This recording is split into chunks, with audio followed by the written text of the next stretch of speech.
Merde, non, c'est pas ça. Est-ce qu'on m'entend bien? Moi je pense qu'on m'entend bien. Alors, trade recap d'aujourd'hui. Ça aurait été un stop loss. Je vais commencer par ça. Ça aurait été un stop loss, mais non. Je vais vous expliquer pourquoi. Pardon, je vais tousser un peu. On s'en bat les couilles. Alors, tout simplement, pourquoi j'ai pris ce trade? Parce que on était déjà à un POC. Alors, je vais vous montrer ça de suite. 19, 20, 3, 4, 5, 6, 7. Donc à 8 heures. Je suis arrivé à 8 heures. Donc premièrement, ça c'est le POC de la semaine. On a bien réagi à ce POC. Attends, je vais quand même vérifier que je suis mute sur Discord. Ok, c'est bon. Fil horrible. Mais vas-y. Alors. Since when you wait M5. M5. Alors, déjà, je savais qu'on était bullish. Pourquoi? Parce que chaque fois on fait des plus hauts, on retest, on fait des plus hauts, on retest value area low, on va value area high, on casse des highs. Parce que je regarde toujours un peu de concept. Il s'était vu que j'ai trade ça et je connais bien la paire. Il s'était parlant, on va dire ça comme ça. On réagit au POC de la semaine, bullish. Vous voyez que on réagit bien deux fois. Et on a le mois, tout simplement, une value area à 535. Est-ce que c'est Amazon? C'est pas du tout Amazon. Ok, donc déjà on a cette value area high du mois, donc déjà je voulais chercher un short là-haut plutôt, c'est pour ça que j'avais pas pris un short ici, en quelque sorte. Mais du coup j'avais un long en vue, pourquoi? Parce que déjà on était bullish, voilà, premièrement. Et deuxièmement, si on va en H1, euh, on est tout simplement value area high de hier. Donc on a bien réagi, là on voit qu'on a une fair value supérieure à cette fair value ici, puis qu'on est toujours dans toute cette zone ici. Donc en soi, toute cette zone là, on est resté dedans, donc voilà. Mais par rapport à la veille, on a cette fair value là qui se fait rejeter. Vous voyez qu'à chaque fois, on rejette plus haut. Donc, je me suis dit, je vais aller chercher un long par là. On est arrivé à 8 heures. J'ai vu déjà, premièrement, plusieurs divergences avec le CVD. Donc, première CVD divergence, on fait des plus bas jusqu'ici. Ici, c'est pareil, on fait des plus bas, on fait des plus hauts. Qu'est-ce que ça veut dire? Je vais me répéter. Ça, c'est le CVD cumulatif delta volume. Ça veut dire qu'on a beaucoup plus de volume short à ces deux points, ici. Qu'est-ce que ça veut dire? Le prix fait des plus hauts. On a des limites par ici qui retiennent le prix. Ou en tout cas, dans toute la descente, on a eu des limites buy qui ont été activées. Pourquoi? Parce qu'on voit une agressivité vendeuse supérieure à acheteuse, parce qu'on fait des plus bas. Sauf que, tout simplement, bah, on fait des plus hauts dans le prix. Donc ça déjà, c'est principalement ce qui m'a plu. 9 heures, j'aurais pu long à 9 heures, enfin je crois pas pouvoir long à 9 heures, parce qu'on était au milieu de nulle part. Ouais, voilà. À 9 heures, on était au milieu de nulle part, j'avais pas envie de long ici.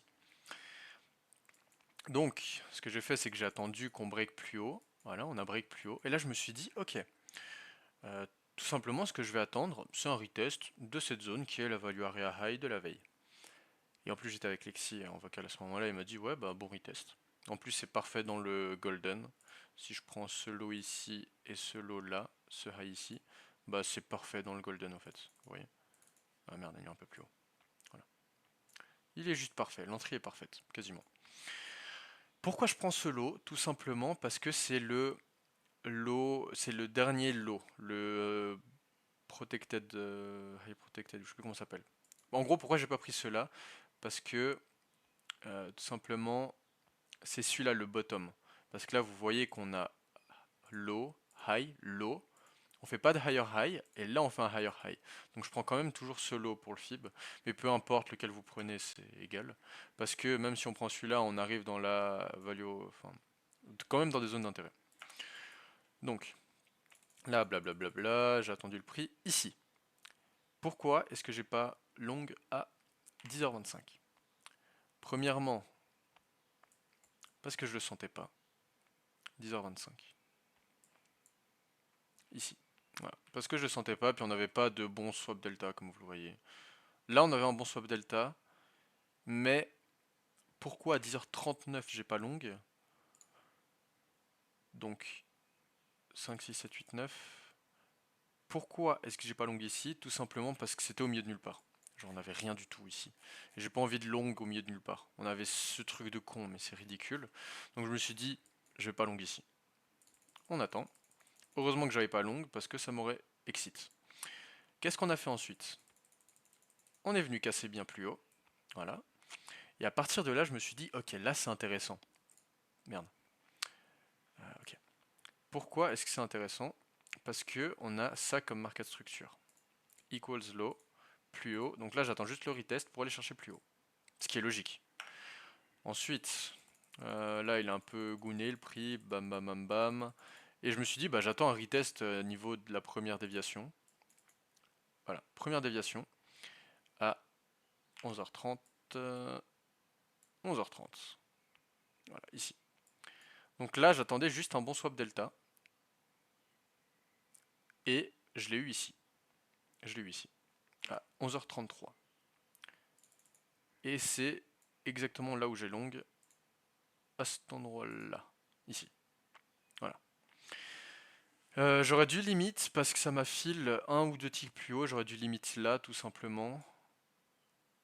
J'aurais eu une meilleure entrée. Mais bon, je suis rentré là, malheureusement. Ça arrive. J'ai reçu un message de Twitter. Et alors là, maintenant, la question, bon swap delta, pourquoi est-ce que j'ai TP? Donc là, je peux le delete.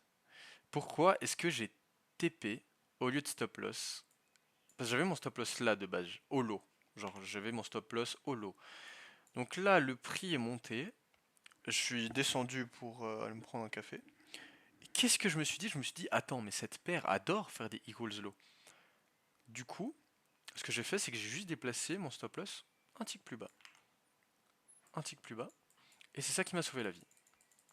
Vous voyez là, tac tac, ça m'a sauvé la vie. Oui. Parce qu'en plus de ça, on avait la lower band. Donc je me suis dit, bah en fait ça peut réagir ici. Donc je déplace mon stop loss de un tick. Ce tick m'a sauvé mon trade. Et du coup, bah j'ai juste visé là-haut. Ça c'était la value area monthly. Pourquoi j'ai pas visé exactement là? Parce que je mets toujours un tick plus bas au cas où ça edge. Parce que ça aime bien edge. Et puis là, tout simplement, ce niveau-là, c'était mon break-even. Mais je l'ai mis un peu plus tôt. Je l'ai mis quand on est arrivé ici parce que je me dis si ça descend là, bah, c'est juste que le trade est totalement faux. Parce qu'il va juste redescendre si on n'arrive pas à prendre ses highs. Sachant qu'en plus de ça, euh, on a fait une divergence. On fait une divergence vendeuse. Parce qu'on n'a pas pris les highs sur le price et le CVD a pris les highs. Donc je me suis dit, hmm. Donc là j'ai mis break-even, je me suis dit de toute façon si on descend plus bas, bah, c'est juste cooked parce que je le vois mal retest encore une fois. Puis après bah, il a juste TP. Et voilà, ça c'était le trade d'aujourd'hui. Et là je serais même pas étonné si on a une belle entrée bah, maintenant. 108, 12. Genre par là, une entrée maintenant. Je verrais bien une entrée maintenant honnêtement. Mais je vais pas la prendre parce que j'ai TP. Et du coup voilà pourquoi mon entrée était mauvaise. Il me demande avant. Parce qu'en gros j'ai market ici. Sauf que la candle close, ça veut dire que ça va un tick plus haut. Et le tick plus haut, ça m'affile un tick plus haut. Donc en vrai, ce que je peux faire à la limite, c'est de mettre en 3 de range. Ouais, mais en 3 de range, je l'aurais jamais eu l'entrée. Non, c'est de la merde, j'ai resté en 4. Et voilà. Voilà pourquoi mon entrée était un peu catastrophique. Et pourquoi j'ai eu la bonne idée de tout simplement déplacer mon stop loss. Parce que je connais la paire, je sais qu'elle adore faire des equals high. Et voilà. Donc ça c'était le trade d'aujourd'hui, premier trade depuis un petit moment. Et voilà. Voilà, c'est à peu près tout. Maintenant on va fermer et voilà.